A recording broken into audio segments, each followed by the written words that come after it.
Hello there, good afternoon to you and welcome. This is Expressupdate. We are coming to you live from our studios here within the Ministerial Enclave. We are also live on Clogtv channel 184. I am Peter Insia. Coming up in our stories this afternoon, Clogtv aligns position on Constitutional Review Committee's final report. Also, IGER Africa urges cocoa sector to open the books on financing and forward sales. These and many other stories coming up shortly. Please do stay with us.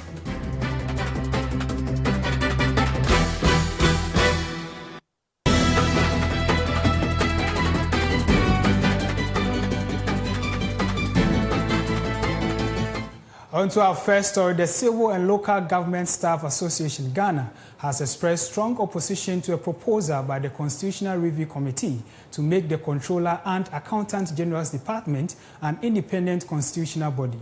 According to the association, such a move could create institutional confusion, weaken fiscal coordination, and introduce bureaucratic duplication within the country's financial administration system. Clogtv is instead proposing a more structured approach to financial management in Ghana. The association is emphasizing the need for independent oversight of the Ministry of Finance to strengthen accountability and promote responsive governance. To agree with the proposals to establish the Controller and Accountant General as an independent or hybrid independent constitutional office. The mandate of the Controller and Accountant General Department falls squarely within the mandate and functional oversight responsibilities of the Ministry of Finance. The CAG operates as an implementation agency of the ministry in executing government accounting, ensuring payments control, and performing treasury management functions.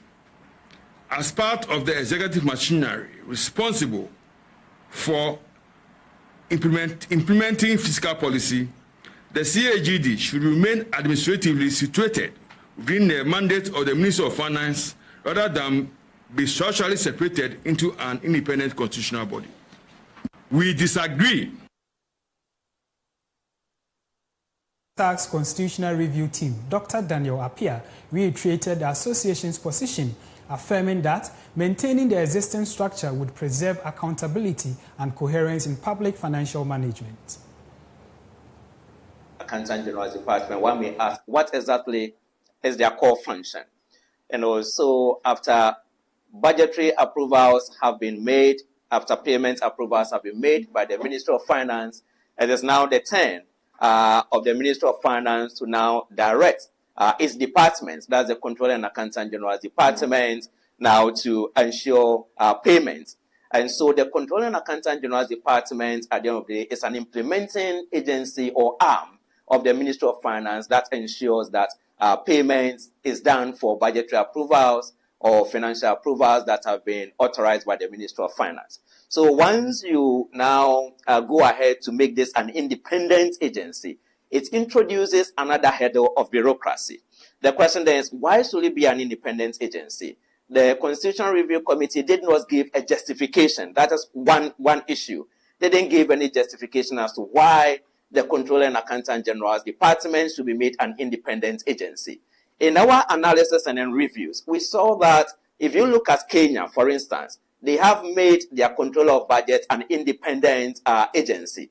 So it seemed to us that the committee, that's the Constitutional Review Committee, just borrowed what is happening in Kenya without giving us a justification as to how this is going to ensure prudent financial management in Ghana.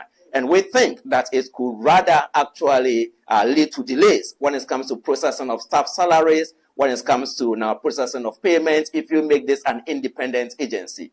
And so if there are any other reasons, or if there are any reasons why the committee thinks that this is going to enhance efficient and prudent public financial management, certainly we are open for discussions. But we didn't find any in the committee's report. And once again, if you look at what has happened in Kenya, it has not actually prevented Kenya, for instance, from now entering into public financial debt crisis of over $80 billion and then implementing about 3 IMF programs. So if we are going to review the Constitution and implement some innovative mechanisms, there should be strong reasons that this really will enhance efficiency it will really enhance prudent financial management, but that has not been done. So we believe strongly that it is better that in order to ensure seamless work between the Ministry of Finance and then its department, so that we can ensure prudent public financial management, it is better that the Controller and Accountant General's Department remains a department.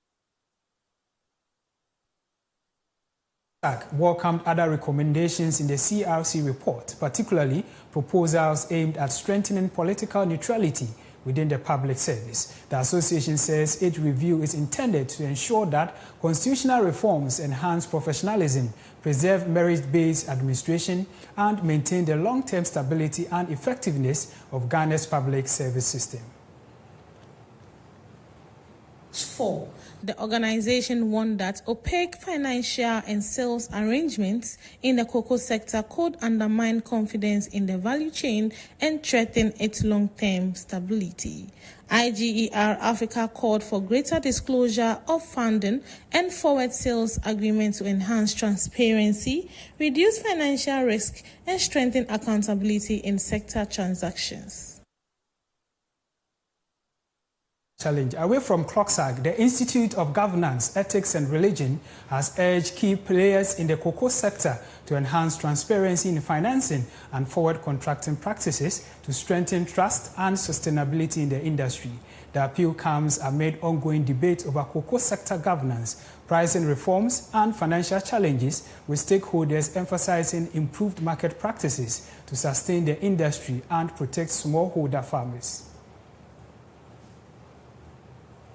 The organization warned that opaque financial and sales arrangements in the cocoa sector could undermine confidence in the value chain and threaten its long-term stability.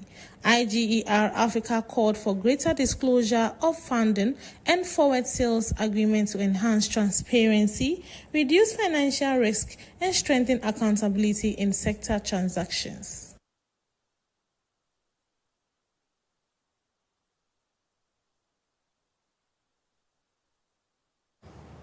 On to our third story, the Aboseo Spare Parts Dealers Association has announced that it will not increase spare parts prices despite recent rises in fuel costs linked to tensions in the Middle East. The association says it remains committed to protecting customers from immediate price hikes, noting that the stable exchange rate and a recent reduction in the monetary policy rate could help reduce the need for price adjustments. The association's head of communications, Techi Ado, stated that although rising fuel prices may have some impact, the industry is well positioned to manage the challenges. He expressed confidence in government fuel reserves and assured that any potential price increases would be carefully monitored with consumer protection as a priority.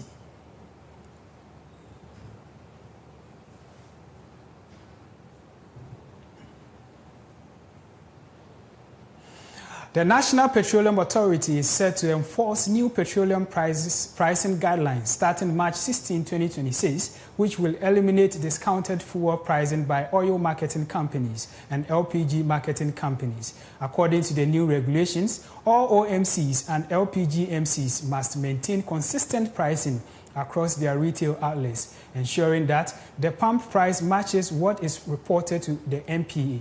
The NPA has warned that selective discounts at specific locations will no longer be allowed and stated that it will take action against any company that does not adhere to the rules. Furthermore, operators are prohibited from selling fuel at prices higher than those approved or publicly advertised.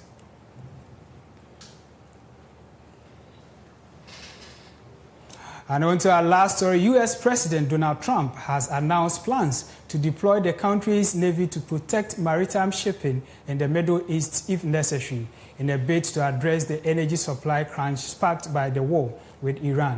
He also pledged to provide affordable political risk insurance and guarantees for maritime trade, particularly energy shipments passing through the Gulf, to ensure the free flow of energy globally. Donald Trump made the announcement on social media amid rising global oil and gas prices, which have heightened concerns about potential impact on household energy costs and shipping operations. Meanwhile, analysts warn that a prolonged disruption could send crude oil prices above $100 a barrel, significantly affecting petrol prices despite strong domestic U.S. production.